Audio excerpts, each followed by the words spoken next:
Olha aqui, a Justiça suspende a interdição do Ceresp da Gameleira na região oeste ali de Belo Horizonte até o dia 1º de agosto, até semana que vem, né? Na data, a decisão será reexaminada. Até lá, Eduardo, o governo deve apresentar um plano para melhorias no presídio. Milhares de detentos também, aí já é um outro assunto que a gente pode encaixar, eu te deixo à vontade para você caminhar com seu raciocínio, Eduardo, devem ser beneficiados no país com a revisão de processos penais no novo mutirão carcerário.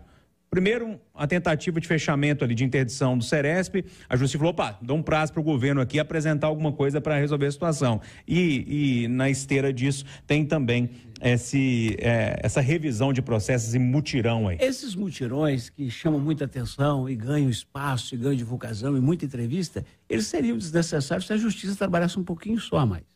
Não precisava nem trabalhar no feriado, era só não emendar os feriados. Esses mutirões me cheiram uma espetacularização da lerdeza da Justiça, que tem muito a ver com falta de pessoal, com falta de prioridade na hora de gastar o dinheiro do Judiciário. Mas eu quero falar mais do Ceresp, sabe por quê, Júnior? Esse negócio da gente estar na profissão há muito tempo, às vezes ajuda e às vezes atrapalha. E atrapalha quando você vê o quanto muda governo, entra governo, a diferença entre o discurso e a prática é gigantesca. Lembre-me, eu sou de um tempo que a gente ia na Lagoinha, no Departamento de Investigações, um espaço reservado para presos temporários que ganhou o nome de Depósito de Presos e que um dia virou o inferno da Lagoinha. Era tanta gente que eles começaram a se matar lá dentro. Isso foi lá para Pouso Alegre, onde tinha furtos e roubos, inferno da Pouso Alegre, etc. e tal. Muito bem. Um discurseira danada, e quando Nilton Cardoso era governador, começaram a criar os Ceresp, centros de remanejamento de presos. Um em Betim, outro aqui e tal. Esse da Gameleira, o Mauro Lopes, secretário de Segurança da época, empolgado, um lugar seguro, tranquilo, foi o secretário, isso não vai ser um novo depósito? Não, que isso? E outra coisa, você precisa de conhecer como é que as células são confortáveis, como é que o prédio é bem feito. Eu fui lá, eu voltei na empolgação, fiz um comentário aqui bacana, falei, que bacana, eu estou animado. Levaram os presos para 2 semanas depois, um pegou a colher com a qual ele tinha almoçado, com a colher, rasgou a parede e fugiu. Fiquei desmoralizado. E hoje está isso aí. Hoje não, né? Hoje já não. Tem um tempo. Há muito tempo, há muito tempo. É claro, Júnior, que a gente sabe que o governo de Minas tem dificuldades. É claro que esse governador encontrou o Estado meio que destruído. Mas ele já tem 6 anos lá, né? 5 anos e meio. Já estava na hora também de ter tomado uma atitude em relação a esse Ceresp, que é uma permanente vergonha. Virou o novo depósito de presos de Belo Horizonte. O professor Felipe Nunes, eu tentei raciocinar aqui para levantar a bola para o Eduardo, não consegui, agora eu vou tentar fazer um novo caminho aqui de raciocínio.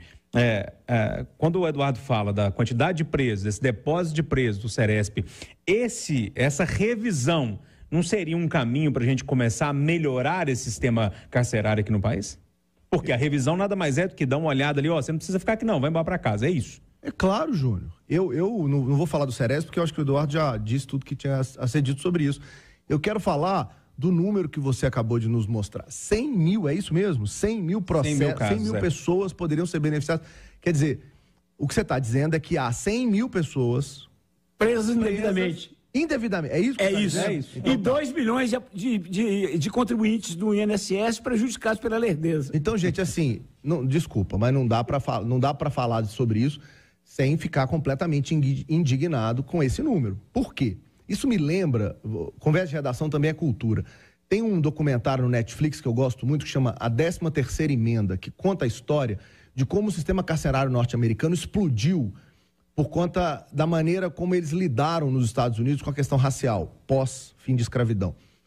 A questão racial no Brasil é muito séria e se você olhar o presídio, você vai ver que o viés está muito claro. Né? Então eu queria deixar uma reflexão.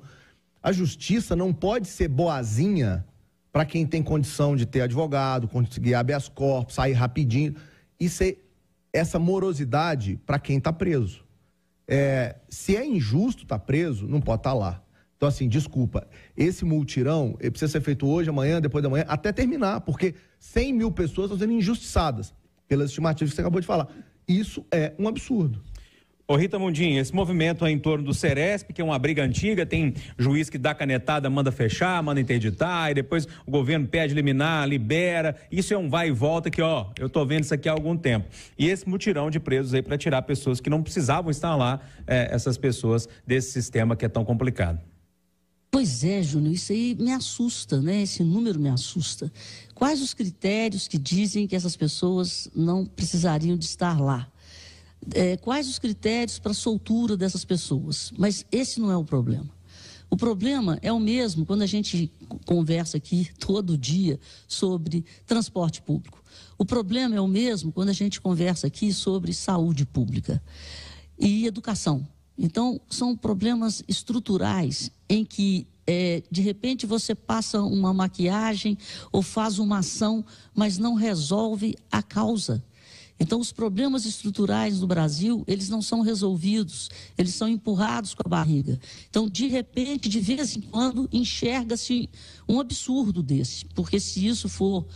eu acredito que você esteja falando a verdade, mas o que me chama a atenção, quais são os critérios para que essas pessoas sejam soltas? Porque, de repente, eles deveriam sim, ou metade, ou sei lá, estar presos, mas é o caos do sistema presidiário no Brasil. Então, vamos soltar para prender quem precisa de ser preso, mas muitas vezes quem está sendo solto também deveria continuar preso.